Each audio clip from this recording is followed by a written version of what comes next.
Family તમારું સ્વાગત છે પૂરી કિચન પાપામાં। તો આજે આપણે બનાવીશું લીલા વટાણાની જે આપણે ખસ્તા કચોરી આવે છે તેવી આપણે કચોરી બનાવીશું લીલા વટાણાની। તો તેના માટે મેં આ રીતે મેંદો લીધો છે અને ચોખાનો લોટ લીધો છે, મીઠું લીધું છે સ્વાદ પ્રમાણે, અજમો લીધો છે અને તેલ લીધું છે મોવણ માટે। તો સૌથી પહેલાં આપણે તેનો લોટ બાંધી લઈશું। તો સૌથી પહેલાં આપણે લોટ લઈ લઈશું બધું એક વાસણમાં આ રીતે। તો તેમાં મેંદો લઈશું અને તેના અડધા પ્રમાણમાં આપણે ચોખાનો લોટ લઈ લઈશું, કારણ કે કચોરી એકદમ આપણી સરસ ક્રિસ્પી એવી થાય તેટલા માટે થોડું મેં રવા દીધો છે। આ રીતે જરૂર પડે તે પ્રમાણે નાખીશું આપણે। હવે તેમાં થોડો આપણે અજમો લઈ લઈશું। આ રીતે અજમાને આ રીતે મસળીને નાખીશું જો આ રીતે, અને સ્વાદ પ્રમાણે મીઠું લઈશું, મોવણ થોડું રેડીશું। હવે તેને આપણે જે ભાખરીનો લોટ જે બાંધીએ છીએ તેવો આપણે લોટ કઠણ બાંધવાનું છે, જે આપણે સમોસામાં કેવો કઠણ લોટ બાંધીએ છીએ તેવો। તો લોટ બાંધીને રેડી કરી લઈશું। હવે તો જો આ રીતે આપણે મોવણ બરાબર થોડું નાખવાનું, આ રીતે જો મુઠ્ઠી વળે તેવું, તો આપણી કચોરી એકદમ સરસ ખસ્તા અને એકદમ ક્રિસ્પી પોચી બને તેટલા માટે। તો હવે તેમાં થોડું પાણી એડ કરતા જઈશું અને આપણે મીડિયમ સોફ્ટ લોટ બાંધતા જઈશું। આ રીતે આપણે કઠણ એકદમ લોટ બાંધીને રેડી કરી લીધું છે। હવે તેને આપણે 10 મિનિટ માટે રેસ્ટ આપી દઈશું, ત્યાં સુધી તેનો આપણે જે માવો અંદર ભરવાનો છે મસાલો તે બનાવી લઈશું। તો હવે આપણે તેનો માવો બનાવવા માટે આ રીતે મેં ગ્રીન જે વટાણા આવે છે તેને બાફીને લઈ લીધા છે જો આ રીતે એકદમ બાફી કાઢવાના આ રીતે। પછી બટાકા બાફીને રેડી કરી લીધા છે, આ રીતે ઠંડા કરવા માટે મેં મૂકી દીધા છે।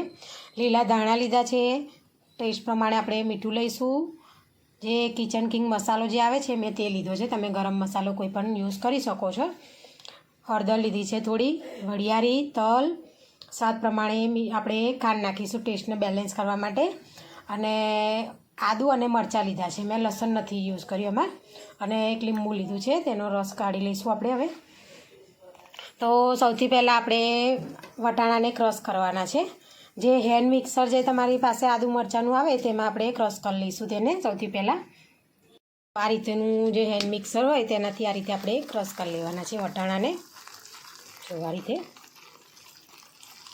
એટલે એકદમ ઝીણા થઈ જાય માવા ટાઈપ, આખા વટાણા ના રહે તેટલા માટે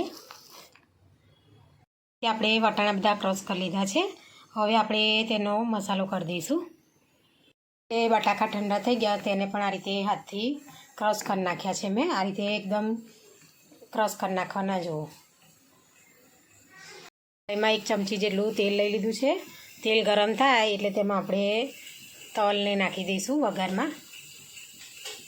તેલ ગરમ થઈ ગયું છે, હવે તેમાં આપણે વ્હાઈટ તલ નાખી દઈશું, આ રીતે વરિયાળી નાખી દઈશું, અને જે આપણે વટાણા પીસેલા છે તે નાખી દઈશું અંદર આ રીતે। હવે તેને મિક્સ કરી લેવાનું છે બધું, આ રીતે મિક્સ થઈ ગયું છે। હવે તેમાં આપણે આદું ને મરચાં જે પીસેલા છે તે લઈ લઈશું, થોડી હળદર લઈ લઈશું, કિચન કિંગ જે મસાલો લીધો છે તે લઈશું, સ્વાદ પ્રમાણે મીઠું નાખીશું, ટેસ્ટને બેલેન્સ કરવા થોડી ખાંડ નાખીશું આપણે, લીંબુનો રસ રેડી દઈશું આ રીતે।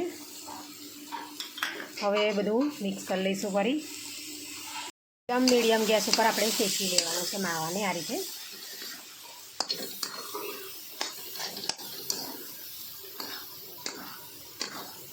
એકદમ ધીમો ગેસ રાખવાનો, જેથી કરીને જે કાચાશ પણ હોય તે ના રહે।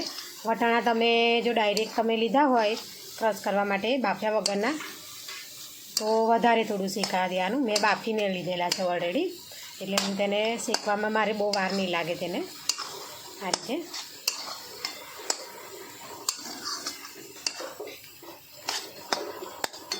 હવે આપણે જે બટાકા ક્રશ કર્યા છે તે અંદર નાખી દઈશું આ રીતે,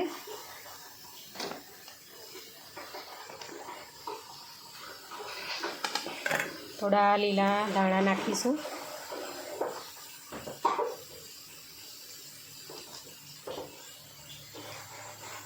હવે આપણે મિક્સ કરી લેવાનું છે. આપણો માવો બધો બનીને રેડી થઈ ગયો છે. હવે તેને આપણે થોડો ઠંડો થવા માટે રવા દઈશું, પછી તેના ગોળ લુવા કરી દઈશું. તો જો આ ટાઈમે તમારે ખટાશ, ગરપણ કે મીઠું થોડું ઓછું લાગે તો આ ટાઈમે એડ કરી તમે મિક્સ કરી શકો છો તમારા ટેસ્ટ પ્રમાણે. તો હવે તેને આપણે ઠંડો થવા દઈશું માવાને. હવે આપણો જો માવો ઠંડો થઈ ગયો છે, હવે તેને આપણે આ રીતે લુવા કરી દેવાના છે. આ રીતે જો આ રીતે બધા લુવા કરીને રેડી કરી લઈશું આપણે. આ રીતે જો તો તેવી રીતે આપણે બધા લુવા બનાવીને રેડી કરી લઈશું. રીતે આપણે બધા લુવા બનાવીને રેડી કરી લીધા છે. હવે આપણે જે લોટ બાંધ્યો છે તેમાં ટોપિંગ ભરવાનું છે. તો આપણે બનાવીશું આગળ કચોરી, તમે બતાવું વિડીયોમાં. એ પછી આપણો લોટ આ રીતે સેટ થઈ ગયો છે. હવે તેને આપણે હાથની મદદથી મસળી કાઢીશું. આ રીતે તેને નાના લુવા કરી દેવાના છે આપણે.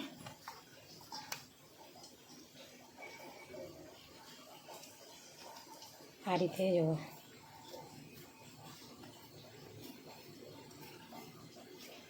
આ રીતે લુવા કરી દઈશું. હવે તેને આપણે આ રીતે રોટલીની ટાઈપ વણી લઈશું. જો આ રીતે આપણે નાની રાખવાની છે, પૂરી ટાઈપ રાખીશું. હવે જે આપણે ટફિંગ કર્યું છે તે અંદર આ રીતે મૂકી તેને ફોલ્ડ કરી લેવાનું છે. આ રીતે જો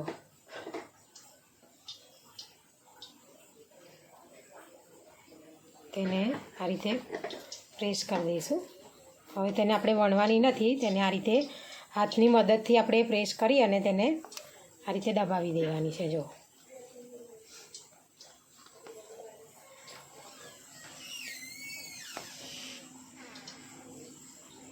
આ રીતે વચ્ચે થોડું વધારે પ્રેસ કરી દેવાનું. તો જો આ રીતે આપણે બધી કચોરી બનાવીને રેડી કરી લઈશું. આ રીતે બનાવીને થોડી રેડી કરી છે અને સાઈડમાં તેલ પણ ગરમ કરવા માટે મૂકી દીધું છે. આપણે તેને મીડિયમ ટુ લો ગેસ પર તળવાની છે. એકદમ ફૂલ ગેસે નથી તળવાની કે તેને એકદમ લો ગેસ પર નથી રાખવાની. તેને મીડિયમ ગેસ ઉપર આપણે તળીશું, જેથી કરીને કાચી ના રહે તેટલા માટે. એટલે તેલ ગરમ થાય એટલે પછી આપણે તેમાં તળવા માટે મૂકી દઈશું. તેને આપણું તેલ થઈ ગયું છે તો તેમાં આપણે તળવા માટે મૂકી દઈશું. આ રીતે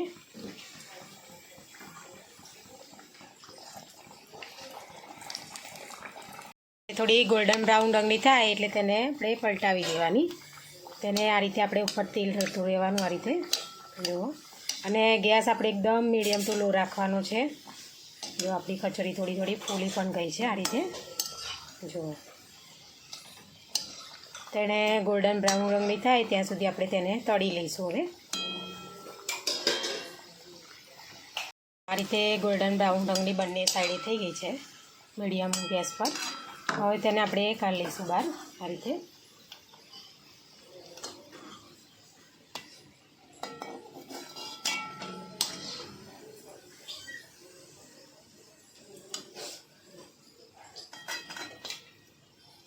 જો એકદમ સરસ ફૂલી પણ ગઈ છે. હવે તેને તેવી રીતે આપણે બધી કચોરી બનાવીને રેડી કરી લઈશું. હવે એ ગરમા ગરમ કચોરી રેડી કરી છે થોડી મેં. હવે તેને ગરમ ગરમ જ આપણે સર્વ કરવાની છે. તો આપણે એક પ્લેટ લઈ લીધી છે. લાલ ચટણી મીઠી જે ખજૂર આમલીની આવે તે લીધી છે. ધાણા લીધા છે, ઝીણી સેવ લીધી છે આ રીતે, અને મસાલા સિંગ લીધી છે.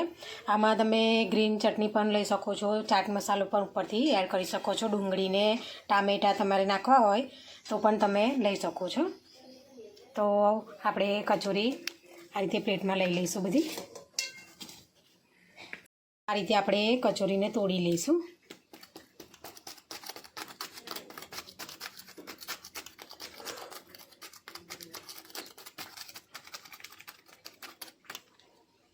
તો તે રીતે બધી કચોરીને આપણે તોડી લઈશું. પહેલાં તોડી નાખી છે.